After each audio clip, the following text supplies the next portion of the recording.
की जननी दर्शन है। हम्म। दर्शन में आप हमें समझाइए। दर्शन का अर्थ होता है अपने आप को देखना या परमात्मा को देखना। हर विषय की जननी दर्शन इसीलिए कहा गया, चाहे आप हिंदी से बीए करेंगे, एमए करेंगे, डीलिट करेंगे, तब तक आपके लिए वो अलग है। लेकिन आप चाहे हिंदी से पीएचडी करें और चाहे फिजिक्स से पीएचडी करें, अंततः वो दर्शन ही बनता है। दर्शन का जो प्राचीन स्वरूप है, उसका मानना ये है अपने अंदर झांकना, अपने भीतर देखना। और भीतर जब आप झांकोगे तभी आपको बाहरी सब चीज़ें दिखाई देंगी। बाहरी अभी आप इन आँखों से देख रहे हैं, फिर आप उन आँखों से देखें। तभी तो कहा है कि निज गुण कहूँ मैं अनुभव अपना, सत हरि भजन जगत सब सपना। क्योंकि जब भजन करते हैं, जब अंदर भजन का अर्थ क्या है? अंदर झांकना, अंदर देखना, दर्शन, यही तो है अंदर की बात। लेकिन हम जो हमारी इंद्रियां हैं वो बाहर बहन कर रही हैं, चल रही हैं, दौड़ रही हैं। तो अंदर देखने की हमें फुर्सत कहाँ है, समय कहाँ है? हम अंदर देखेंगे तो हमें हर प्रश्न का उत्तर मिलेगा। ऐसे सारे वेद ग्रंथ और पढ़ लो, कुछ नहीं होने वाला। तोता आप अच्छे बन सकते हैं, पंडित एक अच्छे बन सकते हैं, लेकिन वास्तविक यदि ज्ञान की ज़रूरत है तो आपको अंदर ही झांकना पड़ेगा, और अंदर झांकने को ही दर्शन कहते मेरा एक प्रश्न है आपसे, हैं। क्या संसार सपना है? हाँ, संसार तो सपना ही है, लेकिन दर्शन में अलग अलग चीज़ें हैं। एक दर्शन कहता है कि संसार ही सब कुछ है, जो भौतिकवादी हैं। अध्यात्मवादियों में भी अलग अलग कैटेगरीज हैं, तो वो कहते हैं कि नहीं, परमात्मा सब कुछ है। तो इन सब चीज़ों को आप पढ़ो, और पढ़ने के बाद एक समय ये आएगा कि ये सब टाइम व्यर्थ गया। ना परमात्मा पढ़ना था, ना दर्शन पढ़ना था, ना भौतिक पढ़ना था। वास्तव में हमें जो पढ़ना था वो स्वयं को पढ़ना था। सपना इसीलिए कहा गया है इसके लिए, क्योंकि इसमें सारे संबंध हैं जो, वो सब झूठे हैं। जो आत्मा का संबंध है वो आत्मा तक सीमित है, परमात्मा तक सीमित है। तो जब उस दृष्टि से हम देखते हैं, जब बहुधा दृष्टि को बहुत गहराई से देखते हैं, तब कहते हैं कि ये संसार सपना है। और सपना है क्योंकि मनुष्य की जो आत्मा है वो अनंत है, उसका कोई काट नहीं है, उसकी कोई समय सीमा नहीं है, काल से वो परे है। और ये संसार की एक सीमा है, सतयुग, त्रेता, द्वापर, कलयुग, इस तरीक़ा से चलते रहते हैं। और हमें यही लगता है कि हमारा 60 वर्ष का जीवन है, 100 वर्ष का जीवन है, सब कुछ है ये। तो हमें लगता है ये कि संसार ही सब कुछ है। और उन दूरदर्शी जो व्यक्ति हैं, जो ऋषि मनीषी हैं, उन्होंने उस दृष्टि को देख के ये कहा है कि ये संसार सपना है। जैसे एक दिन का हमारा जो समय होता है 24 घंटे का, तो हम 7-8 घंटे यदि नींद लेते हैं, तो उसमें से 2.5 से 3 घंटा व्यक्ति यदि सपना देख रहा है, तो उस 60 वर्ष के जीवन की दृष्टि से आप जब वो सपना देखते हैं तो उसे क्या कहते हैं? स्वप्न ही तो कहते हैं। ऐसी 100 वर्ष के जीवन काल को यदि आप देखें तो इसके लिए सपना नहीं कहेंगे और क्या कहेंगे, क्योंकि यहाँ से मिलने तो कुछ है नहीं।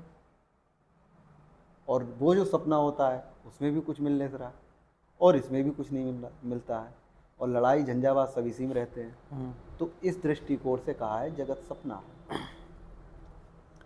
मेरा आपसे अगला प्रश्न है, महात्मा बुद्ध ने एक सम्यक शब्द दिया है, उससे थोड़ा डिफाइन कीजिए। सम्यक जो शब्द है उसका यही अर्थ है कि जीवन में वो है नहीं कि साईं इतना दीजिए जिसमें कुटुंब समाए, मैं भी भूखा ना रहूं और साधु भूखा न जाए। कुटुंब माने ईश्वर से उतनी प्रार्थना है कि मेरा जो परिवार है वो ठीक से चल सके। जो ग्रहण करने की जो शक्ति है, जो इच्छा है, वो तो होनी चाहिए व्यक्ति, लेकिन संग्रह की नहीं होनी चाहिए। ग्रहण करने का तात्पर्य ये है, हमें एक समय में जितने भोजन की आवश्यकता है उतना भोजन हम ले लें, जितने पानी की आवश्यकता है उतना पानी ले लें, इसी को सम्यक कहा है। लेकिन नहीं, 500 एकड़ ज़मीन हम रखेंगे, 50 कुंटल की खाद्यान्न को संग्रह करेंगे, सब चीज़ तो आप ही संग्रह करेंगे, ये आपकी बपौती है, संसार आपका है। और जो जीव मनुष्य हैं, जातियां हैं, उनके लिए कुछ छोड़ोगे नहीं छोड़ोगे? ठीक है। इस पे ध्यान दिया है, इस पे कहा है कि सम्यक। जितनी आपको वास्तविक जरूरत है, आवश्यकता है, उतनी आप ले लें। इसीलिए जो जैन मुनि होते हैं वो उंगलियों में जितना भोजन आ जाता है उतना ही वो भोजन करते हैं, वो ज़्यादा नहीं लेते हैं, एक टाइम भोजन करते हैं, क्योंकि उन्हें अपने शरीर को चलाने के लिए एक टाइम के भोजन की आवश्यकता है। ये सम्यक है जी। मेरा आपसे अगला प्रश्न है, प्रेम क्या है? प्रेम ऐसे है कि स्वार्थ जो होता है, एक शब्द है संतोष और आलस। व्यक्ति जब संतोष करता है और आलस करता है तो ये एक बहुत माइन्यूट सी रेखा होती है, बिल्कुल बारीक, स्नायुओं से भी बारीक। पता नहीं कितने टाइम हम संतोष में और कितने टाइम हम आलस में। ऐसी जो प्रेम है उसमें स्वार्थ और प्रेम के बीच की एक बहुत माइन्यूट रेखा होती है, लाइन होती है। उसमें हमें पता ही नहीं लगता कि कब हम स्वार्थ में पहुंच गए और कब हम प्रेम में। स्वार्थ और प्रेम जो है, स्वार्थ जो अपना है उससे हटके जो भी बचता है वो सब प्रेम है। यदि ऐसा नहीं होता तो संसार से वो प्रेम तो करते हैं लेकिन संसार को साथ नहीं रखते हैं। प्रेम में स्वार्थ होगा ही नहीं। स्वार्थ जहाँ पर होगा वो इंद्रियों का स्वार्थ होता है, और प्रेम इंद्रियों से परे है। प्रेम परमात्मा है। उसको कहता है प्रेम परमात्मा है। उसने इसीलिए कहा है प्रेम परमात्मा, क्योंकि ये प्रेम रस सिद्धांत है। इसका मतलब ये कतई नहीं है आज की जीएफबीएफ। इसका दूसरा अर्थ है। इसमें ये कह रहे हैं यह ग्रंथ अत्यंत रोचक है, पढ़ने के लिए लुभाता है, और इसमें बहुत सी ऐसी चीज़ें हैं कि सब प्रकार की इच्छाओं के परित्याग से ही भक्ति हो सकती है। भक्ति योग, प्रेम रस सिद्धांत, ज्ञान भक्ति, तो ये वही बात कह रहे हैं। हमें क्या लगता है यार वो कलेक्टर के पद पे है और यार उससे शादी हो जाती तो बड़ा प्रेम हो, तभी हम उससे ये कामना कर रहे हैं। तो यार तुम उससे शादी थोड़ी कर रहे हो, तुम उसके कलेक्टर के पद से शादी कर रहे हो। कलेक्टर के पद पे भी वो ना रहे, कुरूप भी हो जाए, रुग्ण भी हो जाए, और आप उसका साथ ना छोड़ें, ये प्रेम। आकर्षक जो चीज करती है वो अंततः दुखदायी होती है, कोई भी चीज रही हो आकर्षक। और जो कुरूप वस्तु होती है वो दुखदायी यदि नहीं है तो सुखदायी भी नहीं है। सबसे सुंदर केकई थी और वो दुखदायी बनी। ऐसी स्त्रियां जो होती हैं, ये प्रवृत्ति होती है स्त्रियों की, उन्हें हर लुभावनी चीज अच्छी लगती है। उन्हें वास्तविक प्रेम करने वाला व्यक्ति नहीं पसंद आएगा, क्योंकि उनकी प्रेम की परिभाषा अलग है और पुरुष की प्रेम की परिभाषा अलग है।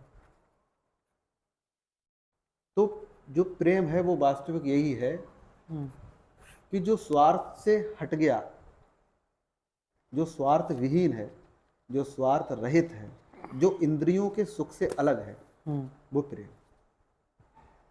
मेरा एक और प्रश्न है आपसे कि जो मीरा का दर्शन था भगवान श्री कृष्ण के, उस पे थोड़ा। ऐसा है, परमात्मा को पाने के कई द्वार हैं। ऐसा माना जाता है कि मीरा ने परमात्मा को पाया। कुछ लोगों ने उसे गा के पाया है, कुछ ने नाच के पाया और कुछ ने रो के पाया है। मीरा ने तो नाच के पाया। एक मैं कथा सुन रहा था तो एक कथावाचक कह रहे थे कि वो बहुत प्रसिद्ध कथावाचक हैं। वो कह रहे थे कि वृंदावन में एक संत हैं, वो अकेले रहते हैं और वो संत बहुत सज के रहते हैं, जबकि संतों को सौंदर्य से कोई लेना देना नहीं होता है। वो शीशा भी रखते हैं, वो कंघा भी रखते हैं, और वो अपने बाल बहुत अच्छे से संभालते हैं। बाकी संत चंदन लगाते हैं, अन्य श्रृंगार करते हैं, लेकिन वो जो संत हैं वो अपने बाल बहुत अच्छे संभालते हैं। उनसे किसी पहुँचे हुए संत ने पूछा आप ऐसा क्यों करते हैं? तो उन्होंने कहा कि यदि आपके घर पे कोई मेहमान आता है तो आप अच्छे से वस्त्र पहनते हैं, थोड़ा मुंह धुल लेते हैं, नहाने का अगर समय नहीं? बोले हाँ। बोले ऐसे ही मैं अपने परमात्मा की प्रतीक्षा में हूँ, वो पता नहीं किस टाइम आ जाए, और मैं अस्त व्यस्त यदि उन्होंने देखा तो हो सकता है वो मुझसे नाराज हो। ये उनका परमात्मा को पाने का उनका तरीका है। परमात्मा को पाने का एक तरीका नहीं है कि हिमालय पे पहुंच गए तो परमात्मा मिलेगा, कोई पता नहीं मिलेगा या नहीं मिलेगा। और ये भी गारंटी है कि घर में रह के परमात्मा मिले या नहीं, इस बात की भी कोई गारंटी नहीं। मीरा ने जो प्रेम किया वो निश्चल भाव से था। वो तो गा रही हैं, गाते गाते उसे पा लिया। क्या क्वेश्चन था आपका? मीरा हाँ, के जो प्रभु श्री कृष्ण थे उनका दर्शन क्या था उनका दर्शन यही था, उनका कोई दर्शन ही नहीं था। अब वो दर्शन बना है हम लोगों के लिए। दर्शन अब वो बना है, क्योंकि कोई वैज्ञानिक जब प्रयोग करता है तो उससे पहले वो कुछ नहीं होता, फिर वो थ्योरम बन जाती है। तो ऐसे ही अब वो प्रयोग बन के अब वो दर्शन हो गया। अब लोग गा के नाच के पा रहे हैं, पाने वाले पा रहे हैं, बिना पाने वाले नहीं भी पा रहे हैं। एक परमात्मा को पाने का एक तरीका है ही नहीं जी। अगला प्रश्न है मेरा कि राधा और मीरा के प्रेम में कोई संबंध है? बताइए। राधा का प्रेम भौतिक प्रेम था और मीरा का प्रेम वास्तविक प्रेम था। ये बात बेशक कुछ जो विद्वानगण है वो माने या ना माने, ऐसा मेरा मत है। वो भौतिक प्रेम था उनका, जबकि भगवान श्री कृष्ण उनके पैरों में महावर लगाने के लिए लालायित रहते थे। महावर लगाने का अर्थ आप समझ रहे हैं, जबकि उनकी सखियां वो महावर उनके लगाती थी। तो भगवान श्री कृष्ण रिक्वेस्ट करते थे, निवेदन करते थे कि ऐसा कोई पल आए कि इनके पैरों में हम महावर लगाएं। ऐसा मैंने कहीं पढ़ा है। तो ये क्या है बताओ? जबकि विद्वान ये कहते हैं कि राधा और कृष्ण तो है ही नहीं, ये तो छोटी सोच वाले लोगों ने डिफाइन कर रखा है। वो तो वास्तव में एक ही है, अलग है ही नहीं। तो वहां पर उनका दर्शन अलग हो गया। मीरा चूंकि गरीब है, और प्रेम गरीब लोगों की करने की वस्तु है ही नहीं, वो तो व्यापार है। और जब वहां पर वो बड़ी उनसे मिली धन में, तब श्री कृष्ण ने क्या किया? उनके महावर भी लगाने को राजी हो गए। इससे ये संकेत होता है, और ये आज भी होता है, कलेक्टर के पद पे आसीन है कोई यदि स्त्री, तो वो कितना भी ताकतवर पुरुष हो, वो उससे शादी कर लेगा, ब्याह कर लेगा। और जो कहते नहीं कि पानी भर रहे हो, तो वो पानी भर देगा। यही वहां पर था। मेरा अगला प्रश्न है आपसे कि आज के समय कोई भी स्त्री मीरा की तरह बन जाए, क्या समाज उसे स्वीकार करेगा? समाज ने उसे कब स्वीकार किया था? नहीं किया। इसे क्या स्वीकार करे? समाज से मत चलो, अपना जीवन अपने सिद्धांतों नीति नियम से चलाओ। देखो, संसार को आप नहीं समझा सकते। अनंत संत हुए, महात्मा हुए, ज्ञानी हुए, प्रबुद्ध हुए, अगर वो संसार को संभालते, उसे समझाते तो नहीं। जीसस तो अंततः कह रहे हैं कि हे परमात्मा, आपने माफ करना, ये नहीं जानती ये क्या कर रहे हैं। वो सूली चढ़ गए। तो समाज की बात मत करो, समाज से दूर रहो। दूर रहने का मतलब ये नहीं है कि समाज ही छोड़ के चलेगा। जैसे तेल को पानी में नहीं डालो, वो हमेशा ऊपर रहे। समाज से ऊपर रहो जी। कुछ मेरे प्रश्न है राजनीति से। हाँ, राजनीति पे आपका क्या विचार है? राज माने गुप्त, नीति माने चाल। जो छुपी हुई चालों को चलता है वो राजनीति है। कोई चीज क्लियर नहीं होगी राजनीति में। जो कैंडिडेट खड़ा है उसका जो क्या बोलते हैं, वो पर्चा जो छपता है कि मैं पानी दिलवा दूंगा, कि बिजली दिलवा दूंगा, कि पेंशन बनवा दूंगा, उसके लिए क्या बोलते हैं? कुछ बोलते हैं योजना पत्र। तो वो योजना पत्र नहीं बोलते, कुछ और बोलते हैं उसके लिए। योजना तो बाद में जब वो आ जाता तब लागू होती है। टेस्टा बोलते हैं, क्या बोलते हैं ना, और कुछ बोलते हैं घोषणा पत्र। घोषणा पत्र उसे बोलते हैं। तो वो घोषणाएं जो करता है वो होती नहीं है, वो सिर्फ इसलिए होती है तुम्हारा मन उतने टाइम डाइवर्ट कर दिया जाए, मस्तिष्क डाइवर्ट कर दिया जाए, तो हम जितना लुभावना होगा घोषणा पत्र, उतने ही अच्छे से वोटिंग हो जाएगी। कहने का मतलब आपका ये है, भाषण पे राशन देते हैं लेकिन राशन पे भाषण नहीं ना- देते। यही है राजनीति का मतलब, यही है जो होता है वो दिखेगा नहीं, और जो दिखता है वो होगा नहीं, यही राजनीति है। क्या राजनीति में कुछ सुधार होने चाहिए बहुत सुधार वर्तमान होने, राजनीति में? हाँ, सबसे पहले शिक्षा पे सुधार होना चाहिए। अच्छा, दूसरा? शिक्षा है, चिकित्सा है, इन पे दोनों पे पहले बदलाव होने चाहिए। और मेरा अगला आपसे प्रश्न है, क्या राजनीति सर्वोच्च होनी चाहिए? सर्वोच्च होनी चाहिए, लेकिन बुद्धिजीवियों के हाथ में हो तो। अगर मूर्ख के हाथ में दे दी तो सर्वोच्च नहीं, वो अधर्म डाल देगा उसे। अगर हमने राजनीति सर्वोच्च के हाथ में दे दी फिर क्या होगा? सही चलेगी, निस्वार्थ भाव से यदि वो सर्वोच्च वाला है तो। स्वार्थ है यदि उसमें तो नहीं चलेगी। राजनीति भी एक भक्ति है जो स्वार्थ के बिना चलती है, और जिन लोगों ने स्वार्थ के बिना चलाई है, अपनी निज आवश्यकताओं को त्यागा है, उस कालखंड में आप उठा के देख लो, राजनीति ठीक चली। लेकिन जिसमें हमारा अपना स्वार्थ, अपने मित्रों का, अपने परिवार का, अपने बंधुओं का स्वार्थ घर में यदि लग जाए तो भी वो बंडाधार हो जाएगा, और राजनीति में भी लग जाए तब भी हो जाएगा। जैसे चंद्रगुप्त के समय में हाँ, राजनीति चाणक्य। ठीक चली थी। चंद्रगुप्त तो मौर्य, चंद्रगुप्त मौर्य के दरबार में चाणक्य जब वहाँ पर थे मंत्री के रूप में, तो जब वो राज्य की बात करते थे तो राज्य का तेल फूंकते थे डब्बी में, लैंप में। और जब वो किसी अपने मित्र से मिलते थे, अपनी निज की बात करते थे, तो वो अपने पैसे से, अपनी तनख्वाह से, अपने वेतन से वो तेल को वहाँ पर वो डिब्बी जलाते थे, 2 लैंपें रखते थे। लेकिन आज यदि हम कलेक्टर के पद पे पहुँच गए तो लाल बत्ती से कुत्ता की दवाई आएगी हमारे। सही कहा और यदि आपने। हम MP MLA बन गए तो गनर हमारे छोड़ो, हमारे कुत्तों के लिए भी अलग गनर से अपॉइंट किए जाएंगे। ये राजनीति है। जिस चीज पावर है, पावर का जहाँ पे उपयोग होना चाहिए वहाँ पे नहीं कर रहे हैं, वहाँ पे नहीं, और दुरुपयोग कर रहे हैं। ये सब बुद्धि का खेल है। जब लाइट आती है तो हमारे घर में अगर मीटर नहीं लगा है तो हम उसका इतना दुरुपयोग करेंगे पूछो मत, और जब मीटर ठुकता है तब अकल ठिकाने आ जाती है। लेकिन कुछ मूर्खों की तब भी नहीं आती, वो जड़ बुद्धि है।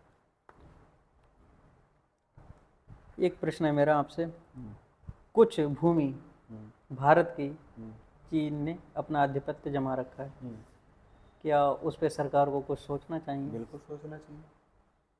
राजनीतिक जो विषय सरकार ने तो यह कह दिया ये ऊजर है, माँ कभी बंजर और ऊजर नहीं होती है। लेकिन उन्होंने हमारी जो भारत है उसके लिए हम भूखंड के हिसाब से नहीं मापते हैं। भारत माँ का दर्जा दिया उसके लिए। दुनिया में कोई से अभी देश माँ का दर्जा नहीं देता, लेकिन ये उसे भूखंड। राजनीतिक कहते हैं। ये राजनीतिक तो कुछ भी कहते हैं, ये तो अपनी माँ भी गिरवी डाल देते हैं जब इनकी आ जाती है। हाँ, इनका बस स्वार्थ सिद्ध होना चाहिए, ये गलत है।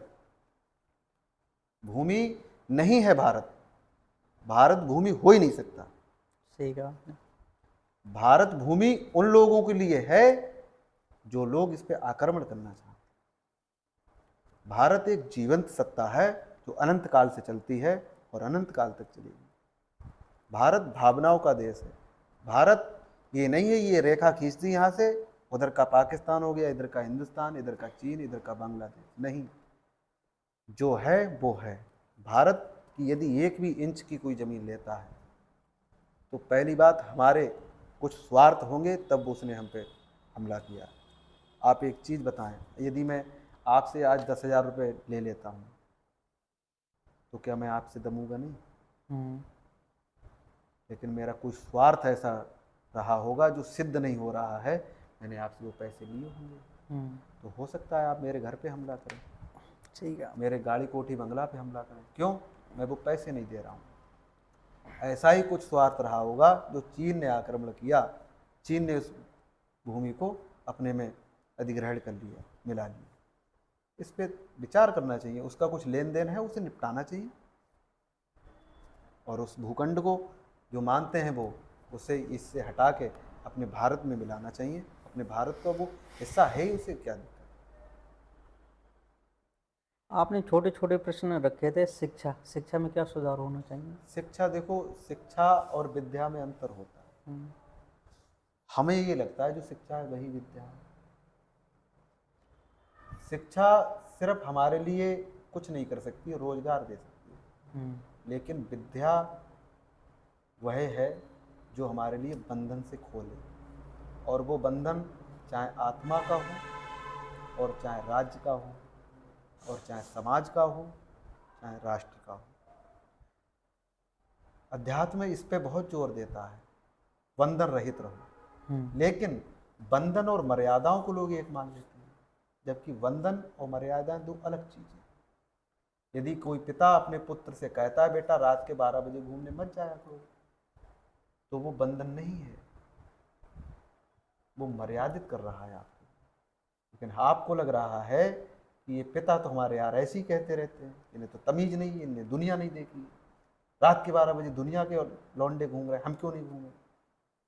वो दरअसल ये संकेत दे रहे हैं कि रात में हो सकता है कोई आप पे हमला कर दे, क्योंकि दिन का केस रात का केस आधा होता है। इन चीज़ों से बचने के लिए वो कह रहे हैं, लेकिन हम मूर्ख समझ ही नहीं रहे। शिक्षा जो वर्तमान पद्धति चल रही है, ये मैकाले पद्धति चल रही है, और मैकाले पद्धति का एक ही अर्थ होता है मस्तिष्क को गुलाम बनाना। इससे हटके हमारे लिए विद्या पे ध्यान देना चाहिए। जो रसायन शास्त्र, भूगोल और फिजिक्स, केमिस्ट्री, ये भी जितने सब्जेक्ट हैं, ये इससे पहले पढ़ाए जाते थे गुरुकुलों में, लेकिन अब उनके लिए एक एक अलग यूनिवर्सिटी खोल रखी है। बिजनेस की अलग यूनिवर्सिटी है, इलेक्ट्रिकल की अलग चल रही है। तो इस तरीक़ा से शिक्षा में जो मूल सुधार होने चाहिए उनमें यही है कि शिक्षा जो है वो सरकारी नौकरी या नौकरी पे ना डिपेंड रहने की, बल्कि अपने उत्थान के लिए होनी चाहिए। शिक्षा का एक ही आशय है। आज यदि कोई व्यक्ति पढ़ रहा है, स्टूडेंट पढ़ रहा है, तो वो कह रहा है कि यदि नौकरी नहीं मिली तो ये व्यर्थ हो गया। उस शिक्षा का उपयोग आप अन्य क्षेत्र में कर सकते हैं। यदि आप बीएससी कर चुके हैं एग्रीकल्चर से, तो खेती तो होगी तुम्हारे पास थोड़ी बहुत, उस पर प्रयोग कीजिए। आप बीटीसी, बीएड, एमएड हैं, तो हो सकता है आपकी नौकरी ना लगी हो, लेकिन आप कुछ ऐसी पॉलिसी तैयार कीजिए जो शिक्षा के क्षेत्र में आप क्रांति ला दें। ऐसे अन्य जो सब्जेक्ट आप कर चुके हैं, मैं सिविल इंजीनियर्स को देखता हूँ, उसके घर पे एक कॉलम सीधा नहीं भरा जाता और वो सिविल इंजीनियर हैं। मैं बीएड और एमएड लोगों को देखता हूँ, उनके बच्चे दूसरे मास्टरों के यहाँ पढ़ने जा रहे हैं। मैं इलेक्ट्रिकल इंजीनियर को देखता हूँ, उसके घर का पंखा दूसरा मिस्त्री सड़क छाप ठीक कर रहा है। ये क्या, कौन सी शिक्षा है ये तुम्हारी? क्या ये तमाशा बना रखा? क्या तुम घर में नहीं हो? ये चीज़ें तुम्हारी करने के लिए कोई विदेशी इंजीनियर आएंगे? विद्या पे ध्यान दो, शिक्षा पे ध्यान मत दो। सा विद्या या विमुक्त है, जो मुक्ति को मुक्ति से हटाए वो विद्या है। मुक्त करे जो बंधन मुक्त को। करे बंधन। हाँ, और इन बंधनों में हमने आपको बता ही दिया कि वो आत्मा का बंधन हो, चाहे संसार का बंधन हो, चाहे प्रेम का बंधन हो, इससे सबसे रहित अपने आप पर ध्यान देना। मेरा एक प्रश्न और है। कुछ लोग मैकाले के संबंध में बताते हैं कि जो शिक्षा में जो क्रांति भारत में लाए हैं, मैकाले लाए हैं या फिर मतलब जो अंबेडकर जी हैं, उन्होंने सभी लोगों को शिक्षा का अधिकार देने की प्रेरणा की है। शिक्षा का अधिकार की बात ये हुई कि जो अंबेडकर जी थे, पहले इससे जो मामला चलता था वो ब्राह्मण, क्षत्रिय, वैश्य, शूद्र में डिवाइड था। तो जो अंबेडकर जी हैं वो ये कह रहे थे सभी वर्गों को पढ़ना चाहिए। जबकि मैकाले पद्धति जब आई तो वो अपना आधिपत्य जमा रहे थे। एक बात बताओ, अच्छा मैं आपके लिए या आप मेरे लिए अपनी जो सत्ता है आपकी, फॉर एग्जांपल आपकी एक शॉप है, दुकान है, मैं आपके नौकरी मांगूँ, उसमें रूल और रेगुलेशन आपके चलेंगे या मेरे चलेंगे या भारत सरकार के चलेंगे? मेरी चलेंगे। तुम्हारे चलेंगे? भारत सरकार के बाद में चलेंगे। भारत सरकार के बाद में चलेंगे। जो भारत सरकार की क्राइटेरिया में आते वो भारत सरकार के चलेंगे। हो सकता है बरेली में दुकानें सुबह 11 बजे खुलती हूँ और आप चूंकि देहात क्षेत्र में बैठे हैं, आप कह रहे हैं 5 बजे दुकान खुलनी चाहिए।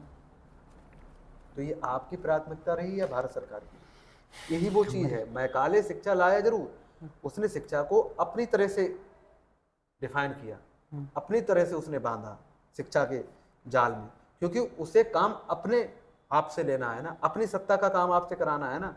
तो शिक्षा को वो आपको विदेश से पढ़वाएगा? कहते हैं कि मैकाले जब शिक्षा पद्धति लेके आए थे तो जितने भी भारत के जितने भी उतने समय के थे वो सब विदेश में ही पढ़ के आए थे, चाहे हम गांधी ले लीजिए, चाहे सुभाष चंद्र बोस जी ले लीजिए, चाहे वो अम्बेडकर जी पढ़ ले के इसलिए आए थे, दरअसल वो उन्हें समझना था कि ये लीला चल क्या रही है। हम उस चीज में जब समझेंगे पढ़ेंगे तभी तो हम उस चीज को समझ पाएंगे, जब घुसेंगे या ऐसी हवाबाजी में घुस जाएंगे। विदेशों में शिक्षा उतने टाइम थी, लेकिन ऐसा नहीं है कि वो भी शिक्षा गलत है।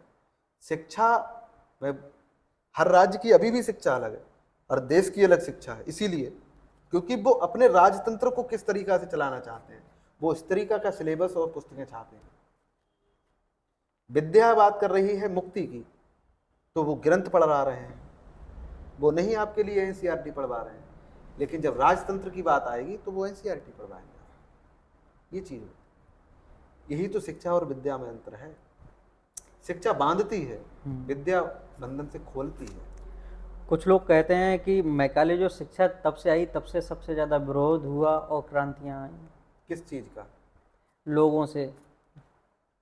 तो शिक्षा तो विरोध पैदा करती है, शिक्षा ऊंच नीच का भाव तो लाती ही है, लेकिन उसके मूल में यही है। और दिखावा ये होता है कि भारतीय संविधान हमें मौलिक आज़ादी देता है। मौलिक आज़ादी किस बात की देता है भारतीय संविधान? लोकपाल बिल अभी पास नहीं हो रहे हैं ढंग से, मौलिक आज़ादी है, क्योंकि उन्हें पता राजनेता फंस जाएंगे उसमें, वो पास ही नहीं करेंगे। ये बंधन जो है, राजतंत्र का मतलब होता है बंधन। तंत्र माने क्या होता है? जाल। और राज माने क्या होती है? एक सत्ता। जबकि विद्या ऐसी नहीं है। लेकिन भाई कुछ लोग यही तो कहते हैं कि विद्या पहले सभी को दी भी तो नहीं जाती थी। हाँ, तो अधिकार अब सबको मिल गया, कोई भी पुस्तक हर व्यक्ति पढ़ सकता है। हाँ, वेद भी पढ़ सकता है, उपनिषद भी पढ़ सकता हाँ, है। हाँ, लेकिन पढ़ सकता है क्या? समझ सकता है? समझ भी सकता है। स्वयं अच्छी बात है। तो आचार्यों के पास नहीं जाना चाहिए, हम लोगों को मास्टरों के पास नहीं जाना चाहिए। स्वयं का सिद्धांत यहाँ पे ये है हाँ, कि जैसे अभी आपने कहा हाँ, कि हर व्यक्ति तो मतलब कि वैसे तो कोई है ही नहीं, हाँ। तो स्वयं तो प्राप्त कर सकता है। शिक्षा नहीं है, जहाँ आत्मा है वहाँ विद्या कहाँ है? आत्मा है नहीं। मैं ये कह रहा हूँ जहाँ विद्या है, हाँ। सॉरी, जहाँ आत्मा है वहाँ विद्या नहीं है ना। हाँ, अंदर जाने की बात कर रहा हूँ, तो वो विद्या और शिक्षा से अलग है। वहां ना विद्या काम करेगी, ना शिक्षा काम करेगी, ना आपके यंत्र काम करेंगे। वहां तो आप स्वयं काम करेंगे, जो आप वास्तविक में हैं। लेकिन पहले तो जानना पड़ेगा किसके लिए? किताबों से ही। ना, नहीं जानना पड़ेगा। किताबें कभी सहायक नहीं होती हैं अंदर जाने के लिए। अंदर जाने के लिए किताब से कोई संबंध नहीं। अंदर जाने के लिए वही संबंध है जो व्यक्ति अंदर गया, वो आपको रास्ता नहीं दिखाता है। तो शिक्षा बाहर का रास्ता बताती है। तो विद्या उन लोगों ने दी ही नहीं कभी, तो अब देंगे? विद्या अभी ग्रंथ तो अभी छपे हैं, ये पहले थे ही कहाँ। चलो इस प्रश्न को यहीं पर समाप्त करते हैं। अगली जो प्रश्न है छोटा जो आपने दिया था, चिकित्सा। हाँ, चिकित्सा देखो, अभी जो वर्तमान स्थिति चल रही है वो एलोपैथी की चल रही है।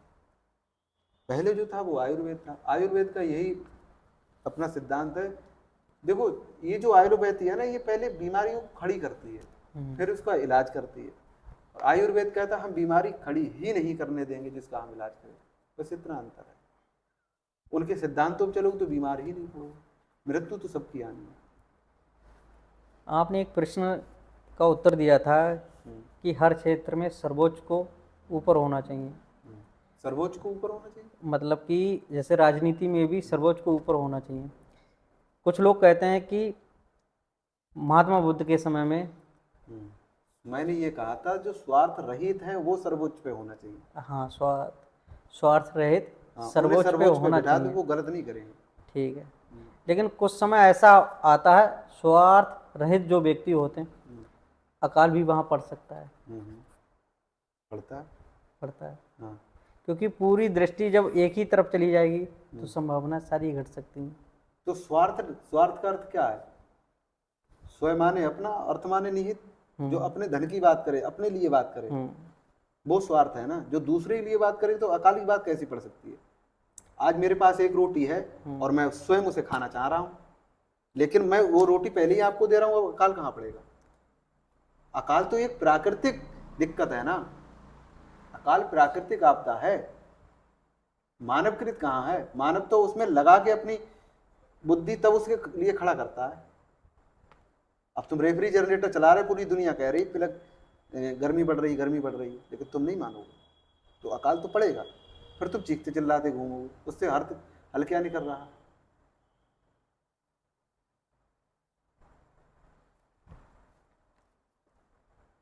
एक प्रश्न हो रहा है राजनीति से ही, राजनीति के नए बदलाव क्या होने चाहिए? राजनीति में बदलाव क्या होने चाहिए? जो गलत हो रहा है वहां पर सही कर दो, कोई बदलाव। किसे नहीं पता यार 60 साल बाद पेंशन की जरूरत है, तो दे दो ना, क्या दिक्कत है? किसे ये नहीं पता यदि कोई मजदूर वर्ग है उसके लिए भोजन की आवश्यकता है, वो आप पूरी करा दीजिए। आपको लग रहा है अगर जो डिग्रियां नौकरी दे रही हैं तो वो डिग्रियां उतनी ही निकालें जितनी नौकरी दे रही हैं। आप क्यों फालतू में बच्चों का पैसा खींच रहे हैं, फिर उनके लिए नौकरी नहीं दे रहे? आपको क्यों नहीं लगता है कि ये योजना जो चल रही है यदि इससे दूसरे का हित है तो इसमें लगाना चाहिए? आपको ये चीज क्यों नहीं लग रही है कि अकाल की स्थिति कृषि से आएगी? वो कृषि की जो सही तरीका है वो क्यों नहीं कर रहे? आप एक राजनेता हैं, आपके हाथ में देश की कमान है, आप अपने हिसाब से चलाइए। आपके कहने पे नोट बंद हो जाते हैं, आपके कहने पे नोट चालू हो जाते हैं, आपके कहने पे क्या ये फैक्ट्रियां बंद नहीं हो सकती यदि वो गलत कर रही हैं? लेकिन लाइसेंस आप दे रहे हैं तो बंद कौन करेगा? वो टैक्स आप ले रहे हैं, उस टैक्स से आप विदेश घूम रहे हैं, उस टैक्स से आप 5-5 करोड़ सूट पहन रहे हैं, उस टैक्स से आप पता नहीं क्या क्या कर रहे हैं।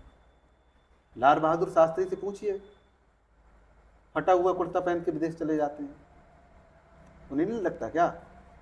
उन्हें पता है हमारे वस्त्र से ज़्यादा जो मायने रखता है वो हमारा चरित्र मायने रखता है। चरित्र यदि हमारा उज्ज्वल है, वस्त्र यदि हमारे फटे हुए हैं, चलेंगे, लेकिन नहीं, हमारे वस्त्र चमकीले होने चाहिए, चरित्र तो हम चमका ही लेंगे। ये वर्तमान, ये शिक्षा की देन है। शिक्षा ऐसा कहती है, विद्या ऐसा नहीं कहती। विद्या अंदर की बात करती है, शिक्षा बाहर की बात करती है। तो जो अंदर से मोटिवेशन अंदर से आता है, दुनिया का कोई भी काम यदि वो धरातल पे आता है, भौतिक जगत में आता है, वो अंदर से आता है। स्ट्रक्चर पहले मस्तिष्क में बनता है, तब वो बाहर आता है। कहते हैं कृषि के संबंध में केचुआ मतलब किसानों का मित्र है, हाँ। और यूरिया उसको यूरिया जो है किसानों की बिल्कुल वैसे ही है जैसे न्योला होता, क्योंकि जो यूरिया होती है ना, वो जो केचुआ होता है उसको मारती है, दुश्मन है वो। और आप यूरिया डाल रहे हैं तो वो कहते हैं ना, भौतिक सुख कुछ छिड़का होता है, पैदावार आप 5 कुंटल कर तो लेंगे, लेकिन कुछ समय तक, एक समय में वो बंजर भूमि हो जाएगी, फिर आपको और दिक्कत खड़ी होगी। कई बार कहते हैं वो ऊपर से नीचे कर देता है मिट्टी को। मिट्टी को पोला करने का जो काम है वो केचुआ करता है। और जब वो पोला करता है, केचुआ क्या है, अंदर से ऐसे आएगा ऊपर और ऊपर से जाएगा अंदर, वो ऐसे ही करता रहता है। जब उसमें सुराख हो जाते हैं, पोली मिट्टी हो जाती है, तो उससे 2 चीजें बढ़ती हैं। एक तो हवा का आदान प्रदान होता है, और फिर रोशनी, रोशनी तो नहीं कह सकते, और उसमें पानी का आदान प्रदान होता है, तो उससे उपज बढ़ती है। लेकिन हम केचुआ को मारने में लगे हैं, उपज बढ़ा के। और एक आजकल जो समस्या सबसे बड़ी आ रही है जल की। 2050 में तो ये पूरे देश के वैज्ञानिक चीख चीख के कह रहे हैं पानी की समस्या आएगी। राजस्थान में तो आज भी 70 फीट नीचे से पानी निकाल रहे हैं, लेकिन हम यूपी के लोग, बरेली के लोग आज भी समर सेविल करवा रहे हैं 250 फीट, और 1.5 इंची का पाइप लगा के गाड़ी धोंगे। भाई ये हमारा स्टेट सिंबल है। जो दिल्ली वाले लोग हैं ना, वही मूतते हैं वही पीते हैं, बस फिल्ट्रेशन हो जाता है। वो स्थिति यही आने वाली है थोड़े दिन में। उस पानी, वो फिल्ट्रेशन का पानी आप देख लेना, फिल्टर किया हुआ, यहाँ का पानी भी फिल्टर किया हुआ देख लो, धरती आसमान का अंतर होगा। क्योंकि मूत्र मूत्र होता है, कितना फिल्टर करोगे यार। कुछ रख रखाव होना चाहिए किसका? जल का। ये शिक्षा वाले लोग तो कभी नहीं कर पाएंगे, विद्या वाले ही कर सकते हैं, और विद्या वालों कभी चलेगी नहीं। उनके लिए कहा जाता तुम तो पिछड़े हुए लोग हो।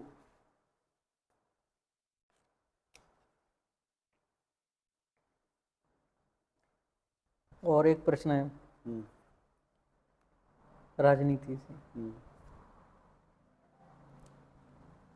कि सत्ता के अधिकार में लोग बहुत भ्रष्ट हो जाते हैं, हम्म, कई ऐसे केस भी लगते हैं हम्म, और कई लोगों के वर्चस्व भी बढ़ते हैं। हम्म। बताइए। सत्ता का मतलब यही है ना, अपने सामने वाले को नीचा करना, तभी तो हम सत्ता कर पाएंगे। तो उसमें भ्रष्टाचार और आरोप क्या मायने रखता है? आरोप को तो भी तो हम सिद्ध कर लेंगे अपने हिसाब से, क्योंकि सत्ता हमारे हाथ में है ना। महाभारत आपकी दृष्टि में क्या है? महाभारत मैंने पढ़ी नहीं, ना सुनी है। महाभारत पढ़ना चाहिए वैसे, मेरा मानना है, जहाँ तक मेरा अनुमान है कि महाभारत लगभग 2.25 करोड़ लोग मारे गए थे उस समय में।